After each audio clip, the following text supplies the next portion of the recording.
Sumainyo ang Panginoon. At sumainyo rin. Ang mabuting balita ng Panginoon ayon kay San Mateo. Papuri sa iyo, Panginoon.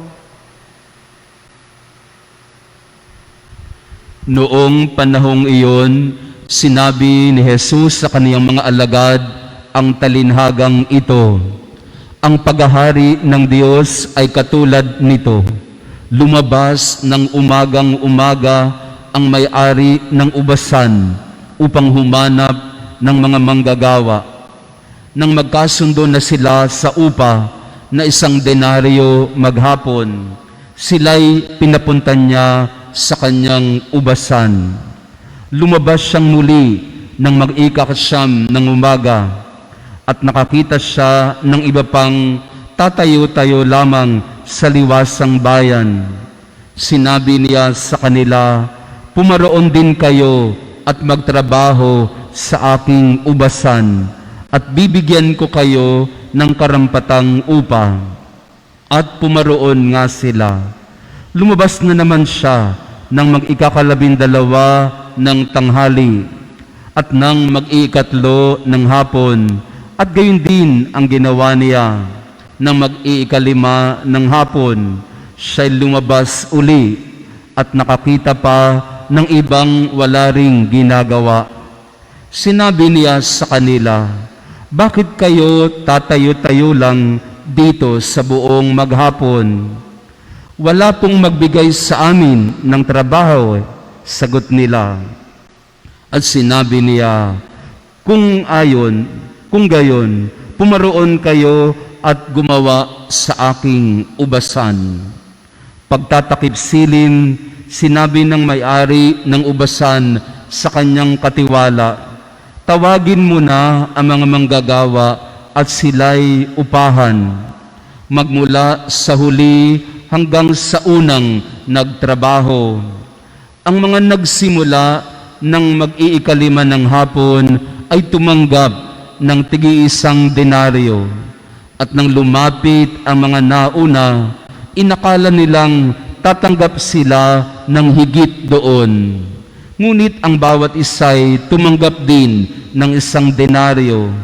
Pagkatanggap nito, nagreklamo sila sa may-ari ng ubasan. Sabi nila, "1 oras lang pong gumawa ang mga huling dumating, samantalang maghapon kaming nagpagal at nagtiis ng nakapapasong init ng araw. Bakit naman po ninyo pinagpare-pareho ang upa sa amin?" At sinabi niya sa isa sa kanila, "Kaibigan, hindi kita dinadaya. Hindi ba't nagkasundo tayo sa 1 denaryo? Kunin mo ang ganang iyo at umalis ka na. Maano kung ibig kong upahan ang nahuli ng tulad ng upa ko sa inyo? Wala ba akong karapatang gawin ang aking maibigan sa ari-arian ko, o naiinggit ka lang sa aking kabutihang loob? Kaya't ang nahuhuli ay mauuna at ang nauuna ay mahuhuli."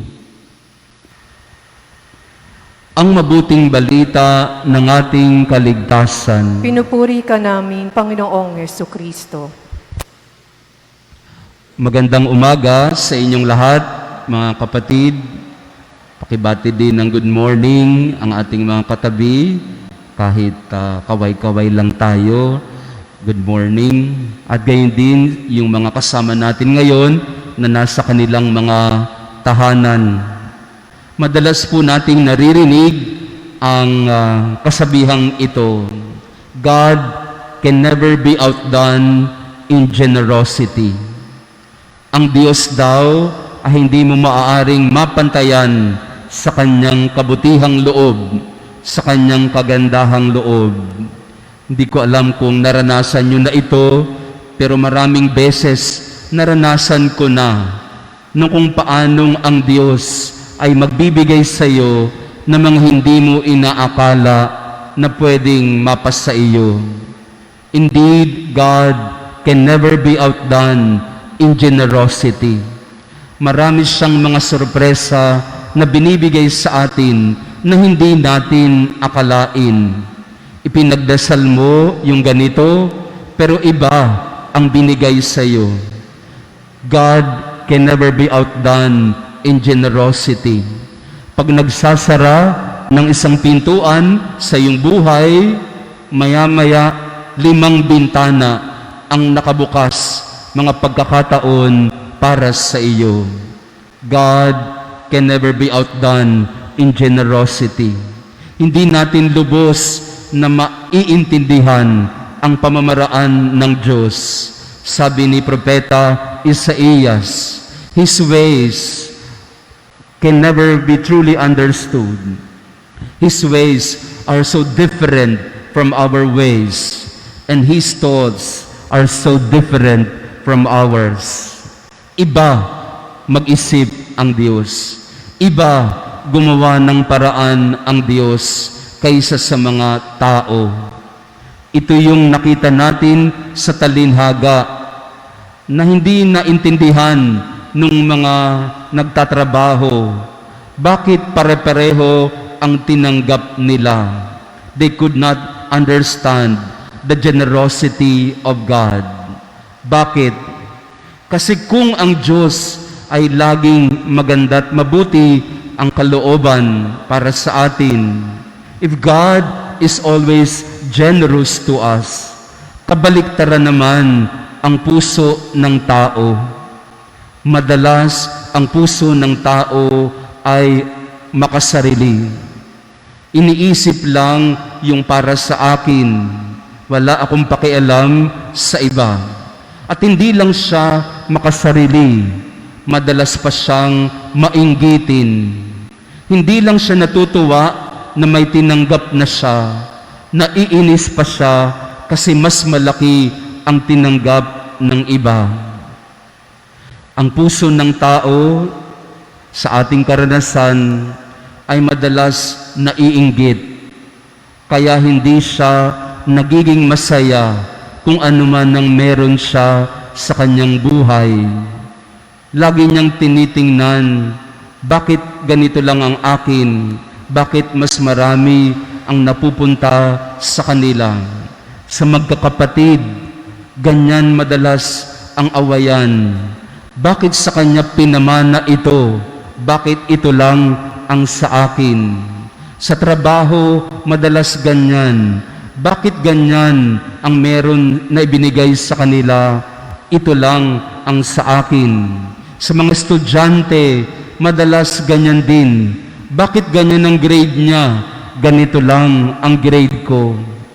Lahat halos ng aspeto ng ating buhay, merong inggit sa kapwa.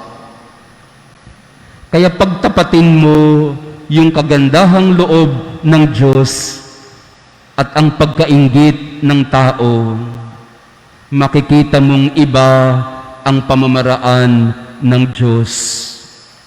When God deals with us, He deals with us as His children. Ang isang ina o isang ama, wala siyang paborito sa kanyang mga anak. Lahat paborito niya.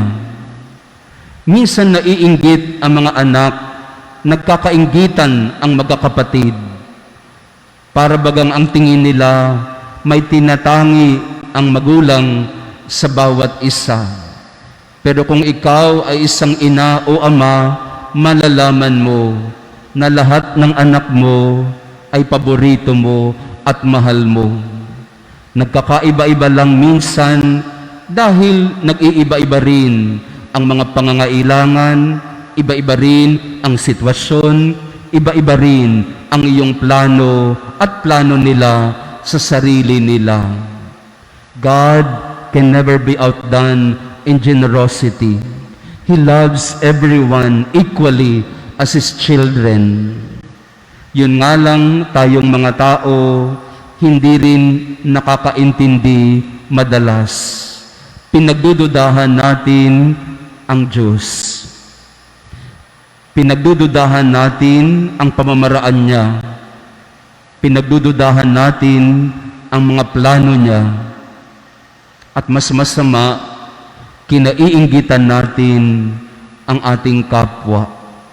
Kaya ang mensahe sa atin sa araw na ito, ipagpasalamat na ikaw ay binigyan ng imbitasyon na makabahagi sa ubasan ng Panginoon.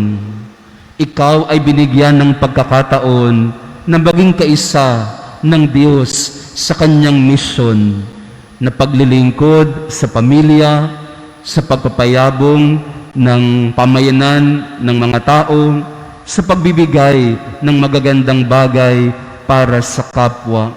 We have been called, each one of us, to be participants in the mission of God, to care for His people.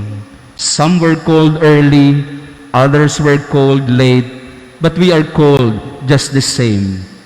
Iba-iba rin ang ating tungkulin. May tinatawag para sa ganitong gawain, may tinatawag para sa ibang gawain.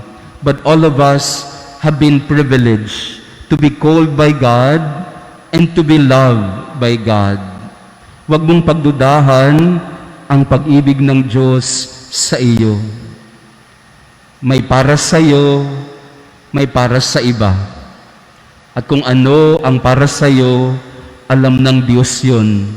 Kaya huwag mong kainggitan kung ano ang meron ang iba. Kaya ito ang hamon sa atin sa panahong ito ng pandemya. Huwag kang maiinggit. Never be envious of what others have. Look at what you have. Cherish what you have. Be grateful for what you have. Sapagkat yan ang binigay sa iyo ng Diyos. Diyan ka magsisimula, diyan ka magpapayabong ng binigay sa iyo. Kung ang tao ay marunong magpasalamat, matututo din siyang maging mabuti ang kalooban sa kapwa.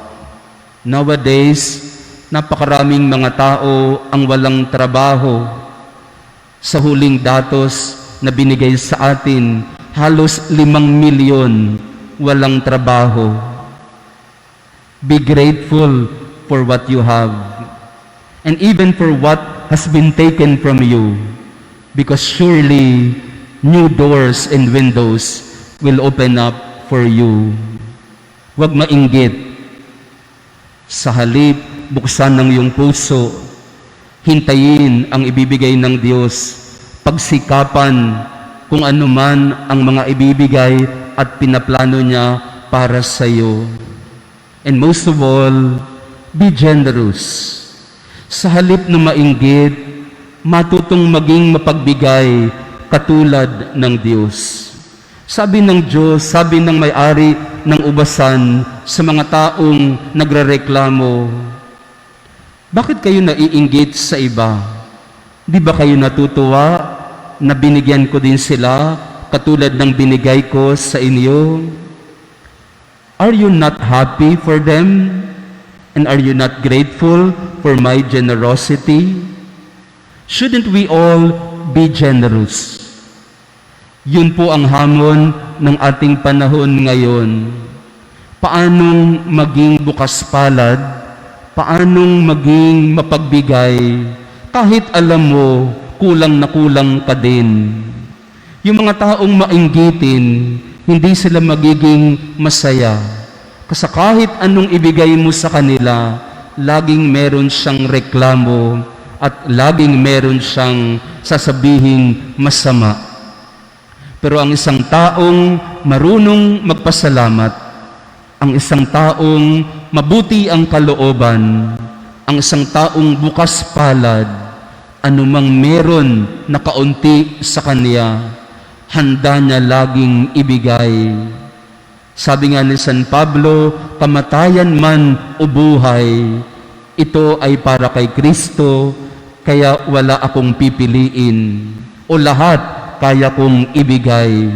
Because for me, life is Christ and death is gain. Ang lahat pwede kong ibigay. Meron ho akong isang kaibigan na may-ari ng maliit na coffee shop. 5 ang kanyang empleyado. Wala nang customer kasi dahil nga sa pandemya. Gusto niya na pong isara ang kanyang maliit na negosyo kasi nalulugi na siya at nauubos na ang savings niya. Pero minsan ay nagsabi siya sa akin, Father, hirap na ako na isara yung aking negosyo. Sabi ko sa kanya, isara mo na. Bleeding ka na. Nalulugi ka na. Pwede na yan. Maiintindihan na yan. Ang sabi niya, hindi ko po kaya na isara. Sabi ko, bakit? Hinanghihinayang ka ba sa kikitain? Sabi niya, wala na nga pong kinikita eh. So ba't ayaw mong isara? Ang sabi niya, nahahabag ako sa 5 empleyado ko. Kaya galing na sa kanyang bulsa ang pinapasweldo niya sa kanyang mga empleyado. A generous heart. Yun ang kailangan natin ngayon. Hindi mga taong mainggitin sa iba. Kung hindi mga tao na kung ano man ang meron na kahit kakaunti, handa niyang ihandog, ipagkaloob. Ito ang panahon na tinatawag tayo na tularan ng Diyos sa mapagbigay, sa pagkaganda't kabutihan ng kalooban. Sa misang ito, ipagdasal natin na huwag tayong mainggit. Alisin ang inggit sa ating puso.